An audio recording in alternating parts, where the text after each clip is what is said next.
For this mobile reader, in September alone, actually it generates more than 14.7 million headlines news views. And over 200,000 emails has been sent by our user to their friends to recommend the stories that they just read on the mobile reader. And there's more than 11,000 posts on the Facebook. So the mobile reader is also another platform which is very popular. And currently, there's actually a campaign, advertising campaign that is running on our mobile reader. So for the user, they can just click on the ad, and it will automatically make a phone call to the customer service of the product or services that they're selling. And earlier this week, I tried to run a report. So within 3 weeks, this particular campaign generated more than 650 phone calls. So it's quite a successful campaign until now. The campaign is still running for the rest of the month. So again, there's loads of advertising opportunity or creative executions on the mobile platform. Behavioral targeting. There are 3 basic types of behavioral targeting. The first one is based on the website or web pages visit by the user. The second one is based on keyword search for content that was read by the user. And the last one was based on past visitor on your website. So how does it work for behavioral targeting? Say, for example, on our platform, the WHA platform. When visitor navigate through our website, their usage and the profile data, such as what kind of content that they have visited, what kind of actions that they've been done, or the user, even the user's standard industry code of the company, where they locate geographically, recency and frequency of the visit are all compiled to create distinct user groupings. So we then set up target segments, and visitors are assigned to segments based on site usage and user profile. And later, on future visit, targeted ads are served to segment members regardless of where they are. So just give you a very simple example. Say, for example, if you are a travel client, say hotel or airline, you want to target those users who've been interested on travel. So what we can do is we can actually create a segment which those users been visiting travel contents in the last 4 weeks. So which means this group of people are really interested in travel.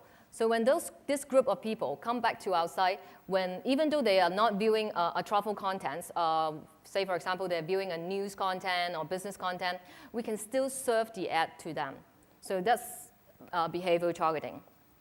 And in the US, actually, there's a survey showed that an online campaign using behavioral targeting performed much better than a run-of-site targeting campaign.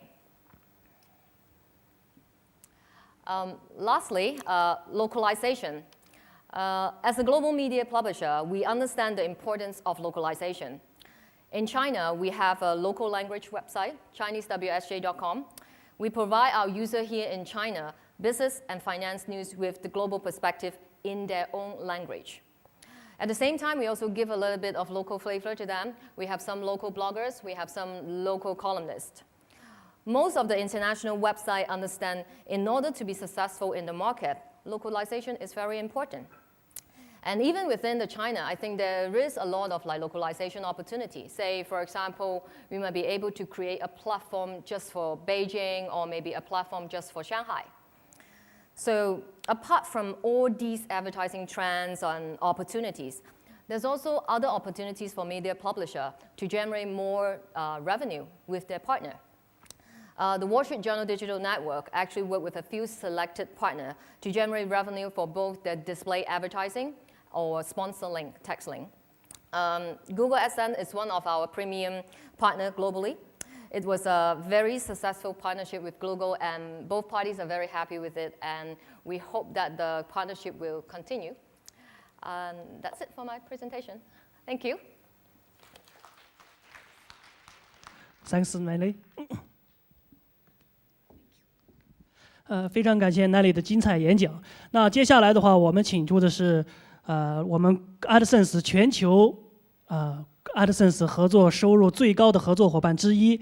同时呢，他是首创的将做专业的作者和互联网的读者和结合成一个平台，就是 EasyArticles.com。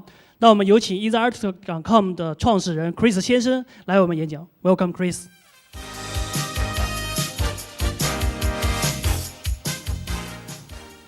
How's everyone doing? So it's 3 a.m. where I come from, so if I'm awake, I'm sure you can be as well. So I'm going to talk about growing your business. And you know, when they invited me, I'm very honored to be here. When they invited me to speak, I thought it was just going to be about AdSense and about how to have success with AdSense. And they said, no, we're going to talk about growing the business. So what I want you to do is I want you to think about, as you're listening to me, think about your business. And perhaps I want you to leave with at least 1, 2, maybe 3 ideas that you can take back and to help grow your enterprise, to help grow your sales, grow your traffic, increase your user monetization, and basically grow your business. And so let's see, I'll grab this.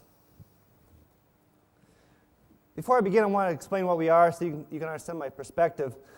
Because some of the things I do with easingarticles.com buck the market trends. And so what it is, we're a matching service between expert authors and publishers who seek to republish that content.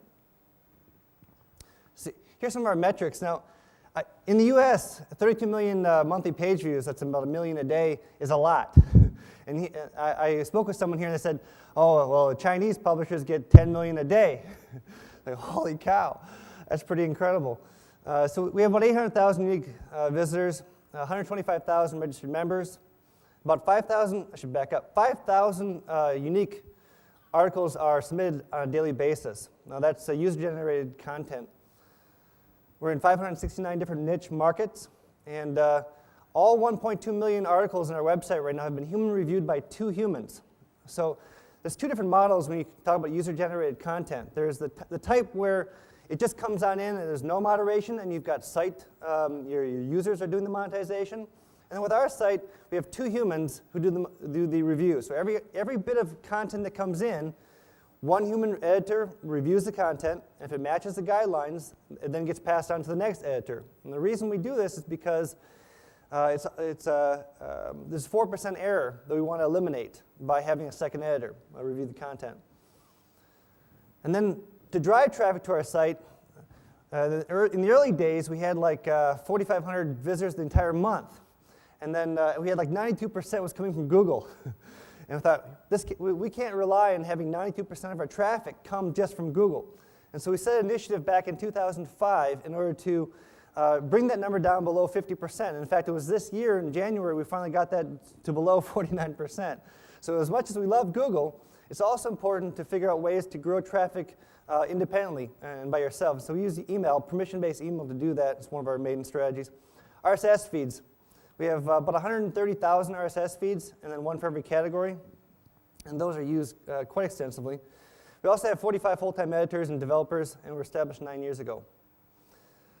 At the core of our business, back up 1 here, we're user and speed obsessed.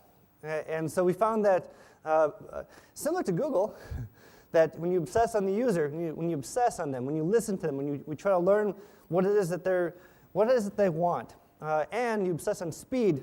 When I relate to Google, in the early days of Google, they had something like, I was doing some cross multiplication, looking at how many servers did Google have in 1998, 99 when they first started out, versus how much demand did they have. And what my studies revealed was that Google was investing multiple times more money and more dollars into more servers so they could serve up faster than the market demanded.